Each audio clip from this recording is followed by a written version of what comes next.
Good Friday evening, Southeast Texas, and wishing you and your family a very happy 4th of July weekend. And it looks like we'll start the weekend, the holiday weekend, in a hot, humid, dry pattern, and maybe finish it with a scattering of showers and storms by the 4th.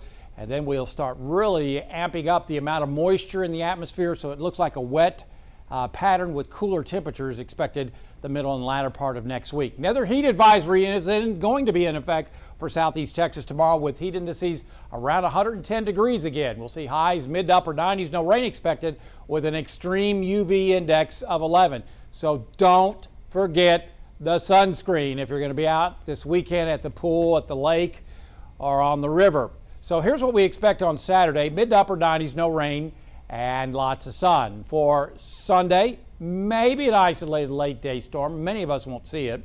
Then on Monday, we'll go with a 20% coverage, high still in the mid 90s. And then for the 4th of July, we're expecting highs in the lower 90s with a 30% coverage of scattered showers and storms. Usually, since we don't have any short range modeling that goes out that far, short range models only go out 48 to 60 hours, and this is well beyond that scope. So we have to use global models, which have lower resolution. You're not able to pick out things. So basically a 30% coverage. Most of the activity should be done by fireworks time, which is usually around 9 o'clock for our area. So that's the way it's looking right now for your holiday weekend. So it gives you see that increasing rain chances coming up as we head towards Wednesday, Thursday, and through the latter part of next week. The big question is this 50% coverage, is that enough? Right now I'm playing it conservative. Some modeling is going as much as a 70 to 80% coverage. So these numbers could go higher as we head on into early next week as we get more information. But right now, plan on at least scattered showers and storms across the area. And it's because of a big pattern change. High pressure, which has been over the state, is slowly weakening and moving off towards the east, over towards Mississippi. At the same time, we're watching a trough of low pressure over the Four Corners, and that is slowly easing our way. And the modeling basically brings that on in to the state as we work on into the weekend. That will then set up and stall across the Lone Star State, producing what we call a shear axis, upper level disturbances and change in wind direction.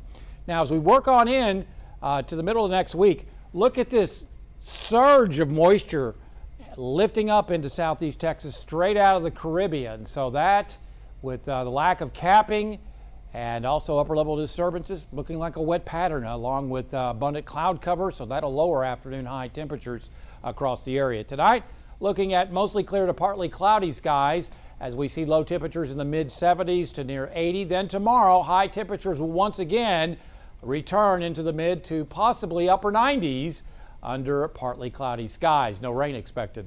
On the Gulf of Mexico, don't forget those life preservers, please and thank you. Slightly choppy seas around 2 feet are expected tomorrow. We'll see south winds at 10 knots, water temperature at 88. High tide tomorrow morning at 11:51 a.m. at Sabine Pass. Tonight, mostly clear with patchy fog, light south winds, mid 70s lakes, mid to upper 70s near 80 in the Triangle. Tomorrow we'll see highs mid, possibly upper 90s. Again, a heat advisory will be in effect across Southeast Texas. Extended forecast.